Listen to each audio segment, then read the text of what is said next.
let's see. I'm here with the fire command team at the Palisades Fire. Hey guys. um, and let's see.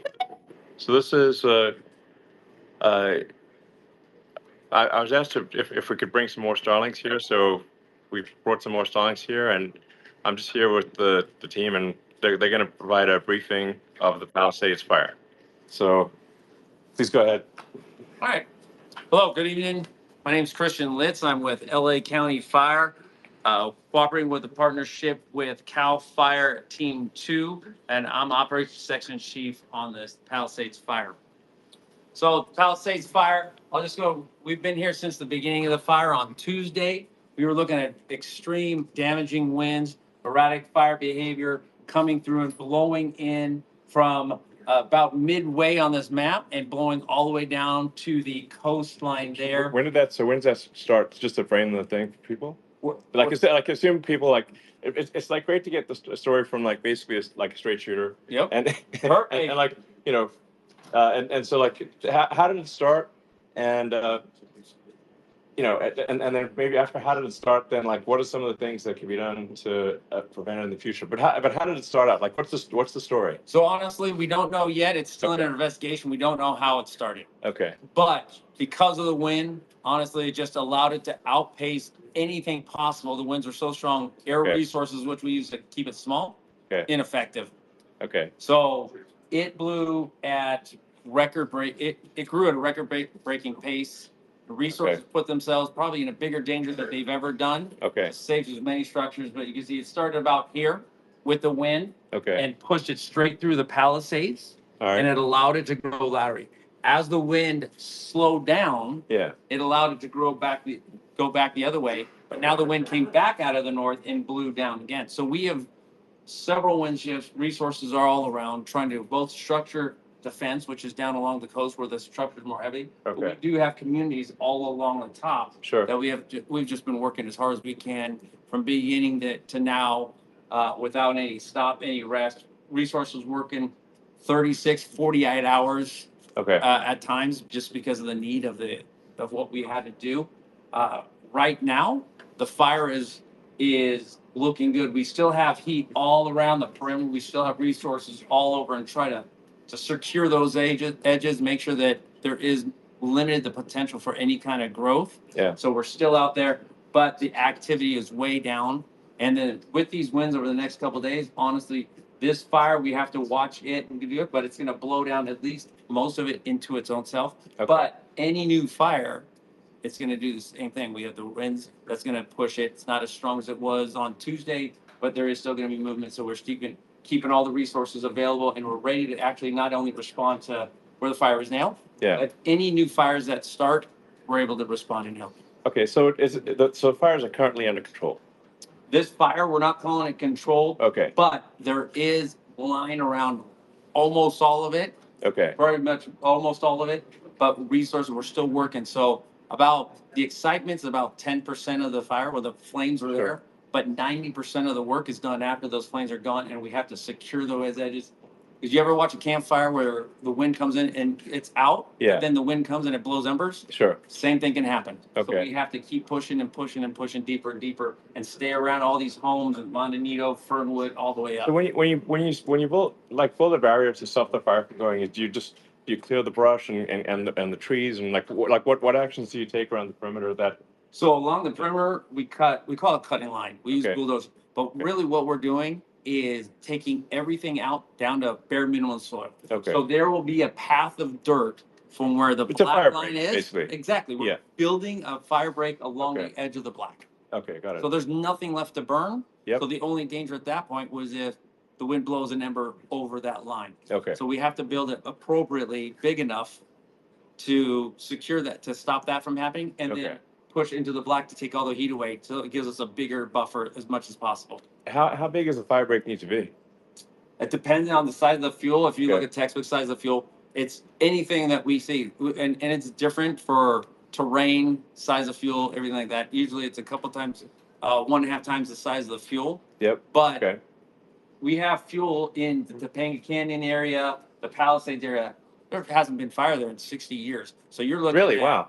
15 Oh, so to 20 foot this brush. is quite a rare fire. Correct. Like it's a half-century fire in some places. Absolutely. Okay. The last major fires that have really pushed through Topanga is 93, 96. Okay. But there is part of these hillsides that there hasn't been recorded fire in 60 years. Okay, wow. All right, and are there things that like would be like I think what a lot of people are curious about is like what things can be done in the future to ensure that houses are less susceptible to burning down. I mean, it's like as we rebuild for the future, because it's like there's one thing about like past recriminations and all that, but like we can't rewind the clock. But what we can do is say like in the future, what should we do to minimize the probability that people's homes and businesses will burn down? Yeah, great question, and that's really what we want. So throughout history, as fire prevention gets better, we do better at safety structures. So when you look at the LA County website, LA City has references out there as well. We call it. You always hear the term defensible space. Yeah, that is the biggest thing to safe structures. Okay. So and hardening your home. So defensible space, we'll start there. That is basically clearing brush as low as possible to about 100 feet is what our minimum standard. Say 100 feet away. You start at 10 feet, but you limit it out. About 100 feet is the best. Okay. So then when it hits there, you're basically building that 100-foot buffer of fuel break around your home. So like no kindling for 100 feet, basically. Correct. And then after that sounds pretty sensible. It is.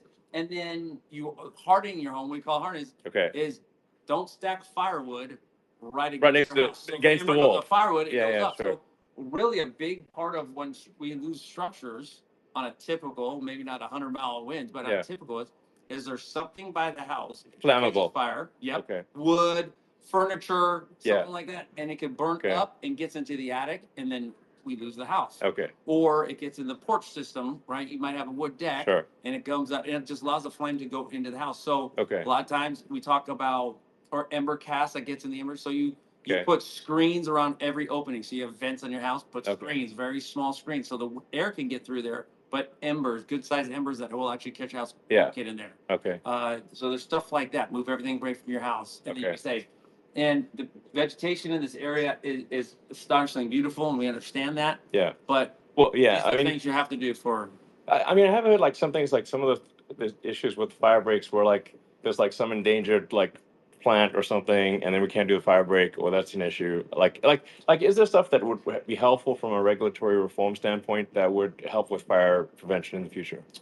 Well, LA County, I mean, we do have standards. We go in certain areas. We actually have these lists of residences. Like this is what we have to do. Okay. I think it's just an awareness. So when people, good and bad about it, the bad thing is this happened. The good thing, maybe it'll bring a greater awareness that there is a way to help defend your homes. Yeah. There is a way to help this from stop happening in the future. Yeah. And that defensible space, building that and building those, that's the way to do it. Okay. As far as well, I guess people are like obviously we definitely want to give people a sense of hope for the future, and if the things get rebuilt, that their house is not going to burn down again. That's like a reasonable thing. So it's like if there are things that we should push for from a regulatory reform standpoint, this would be good to know. Yeah. Clearance space. Okay. Building material, right? We can now. These are newer things. So now the standards of building construction codes have been brought and have changed over the years. So maybe when their house was built, they weren't there. Okay. Now we have the new codes. There's going to be certain fire retardant materials. There's going to be certain things that they can do. If you look, concrete buildings don't burn. Sure. So there's some of these people that have built their concrete in the middle, and it's right on the middle of black all around, and nothing was done, but they didn't burn because of the building material. Yeah, you can't burn concrete. Correct. So space and fire retardant materials. Steel and concrete is going to be okay. Yes, but they have the great things. They have other materials out there now that will definitely help. Like what? I think people are just I'm like hopeful that this video can be like helpful to people.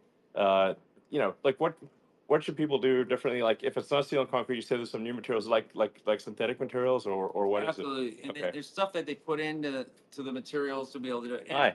Yeah, I want to answer. I just want to help my partner out. That's over here. Yeah. You know, anyways, I just wanted to kind of point something out. Back in 1962, we had a fire. It was called the Bel Air Fire that burned from this area into kind of the same burn pattern. Okay. And then after that fire, that's when they basically, in the city of Los Angeles, they outlawed wood-shaped roofs. So wood shingle roofs were outlowed. Yeah, So, I mean that's a nightmare. They're long gone. That's an example. Yeah, of sure. what my partner is saying. There's a roof made of kindling. Right. So we update the building standards, the fire code standards, the fire prevention standards. Sure. And then that's up to you and the people out there that are a little more into the architecture. Sure. And to find something that actually could be potentially more fire safe. Sure. You know, and then maybe the silver line around the gray cloud is that may happen. Maybe we'll live in a safer fire zone or area where there's prone to fires, but in a safer type of structure. So that's kind of what we're hoping to come out of this, you know, as maybe one of the very small but good things. All right, sounds good. Well, I mean, do you have any guidance for people? Like if there's, like obviously steel and concrete are not going to burn, but like, are there the new synthetics that you think would be better than like, or besides steel and concrete, is there anything else? I really am not an expert. Or stone. Actually, like, okay. It's pretty hard to burn stone, steel, and concrete. Certainly there's some stuff out there. Yeah. We're about putting it out. Okay. But yeah, and I think that there's some people will come together and find something. But yeah, there's certainly some stuff out there. We just. All right. Sounds good. All right. Hey, everyone. So, all right. What about water availability? Was water availability? I understand that was like not an issue in Malibu. Is that correct? Was it water? Well, yeah. So there was water. We have several reservoirs that encinos that we use a lot. Now, just an example, if we have one building burning, we could flow 1,000 gallons a minute on that one building with the hose lays that we put in to stop it. You can imagine 1,000 gallons per house, we couldn't do, right? So the amount of water we're flowing, there really is no water system that's going to keep that pace. So we have to bring in water tenders, which are these big tank water tanks that, 2,500, 3,000 gallon trucks, and they'll come in. And that's what we have to do to compensate. So they park out there, do it. DWP did a great job. They brought in big water trucks for us, and we use them as basically mobile hydrants. All right. Right, and then we have our own agency as well that has water tenders. Okay. My understanding is that like along the, maybe correct me if I'm wrong, in Malibu along the coast there was no shortage of water. In the Palisades there was a shortage of water at a certain point. Or is that not accurate? Well, we were flowing just an amount of water that the system couldn't overbear. That we're just overbearing, just because of how much water these firefighters were utilizing. Okay. All right. Sounds good. All right. Thanks, guys.